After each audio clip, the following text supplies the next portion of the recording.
are back at Hollywood Smoke in Santa Monica. I'm Steve Kim, joined by Michael Montero and Michael Baca. Guys, this past weekend, Errol Spence dismantles Chris Algieri in 5. What do we take from that victory from Spence?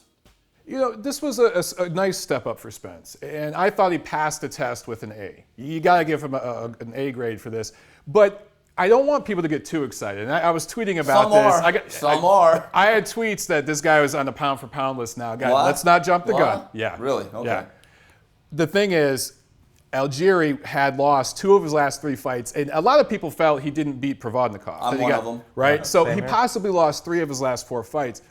But he's taken a lot of punishment. He took a lot of punishment in that Provodnikov fight. Even against Khan, and he was competitive against Khan, but he took some punishment. Against Pacquiao, he was dropped, 5 or 6 times? Yes. So he was softened up. The guy has never had very good defense. He can't punch through a wet paper bag. So although Spence did very, very well, now we can call him a contender. He graduated from prospect to contender. But guys, he's not necessarily up there yet with even the likes of Keith Thurman or Sean Porter.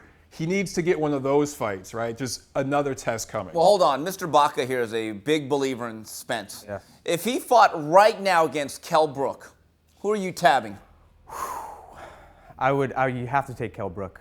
I believe he has a slight size advantage. I think he has a better ring IQ at this point.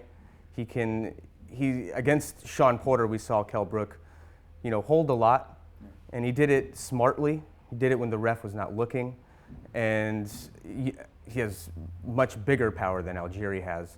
And Algieri, I believe it was in the same round he was knocked out, maybe the round before. He tagged Spence with a good shot and kind of stunned him, but we saw Spence come back and knock him out and knock him down twice in the 5th for the knockout. Yeah, Mike, you're right. When you don't have the ability to at least hold a guy off or stop him in their tracks, boxing becomes almost impossible. And that's the one thing about Spence, though. I think the 2 best Olympians we had from the 2012 U.S. team are Joseph Diaz and Spence, and I do think Spence has a little bit more of an eraser. Now, I found this NBC broadcast to be odd. Where was Marv Albert? Now, maybe he's doing NBA playoff basketball. Al Michaels, he didn't believe in this miracle. He didn't show up, and there was no Ray Leonard to be impressed by everything. And also, there was no entrance ramp. Guys, this is not the PBC I grew up loving. I'll tell you that right now. Yeah, there was no drivers. The drivers that they were paying before, there's a lot of, cost cutting. And that's what happens when you have no business plan and you go through all your money.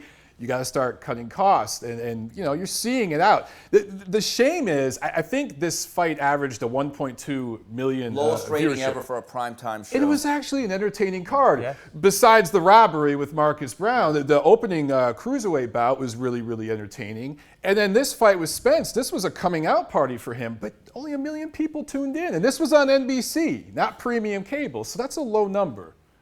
Mike? I mean, you said it best. It's a shame that Spence, this immense American talent in the welterweight division, one of the glamour divisions in boxing, isn't getting the exposure that he should, because this guy is uber talented. And we saw that with Algieri. Now, saying that, I thought it was a perfect match for Spence to face Algieri at this time.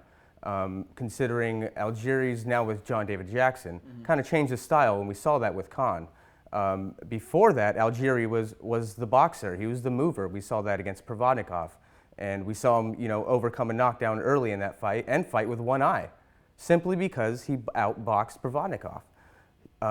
John David Jackson, he implemented a more entertaining style, but it opened him up a little bit. And we saw that with Spence, and he, tagged him, knocked him out. I wonder what's going to happen with Spence, because I certainly think he's one of the more promotable young fighters under the PBC banner. We know the politics that do exist. Kell Brook does not have to fulfill an IBF mandatory till next year, having just beat Kevin Bizier back in March, okay? So with that said, we know that the pool of talent that Spence can fight is confined to one side of the street. Here's the issue. The PBC has learned that you could have all the fighters in the world, but unless 2 fighters want to fight each other, you can't make the fight. I don't think Danny Garcia's in any rush to face him. Adrian Broner's uncertain.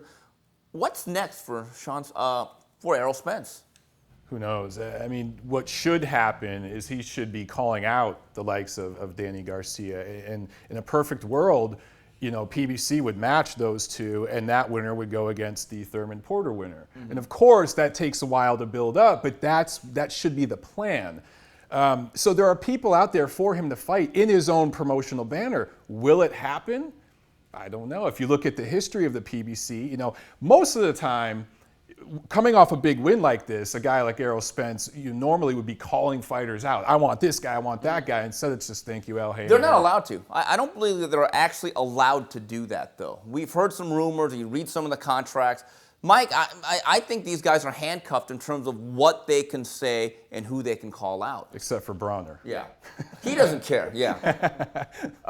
As far as who Spence goes next, I had, right after the fight, I had a weird feeling going off the PBC history. The winner of Victor Ortiz, Andre Berto 2, gets Spence. That was my first reaction. The other guy and he's been kind of used as the crash test dummy for up-and-coming guys at welterweight, Robert Guerrero. Yeah. I mean, think about it. Robert Guerrero in the last year or so, Keith Thurman, he was kind of the B-side.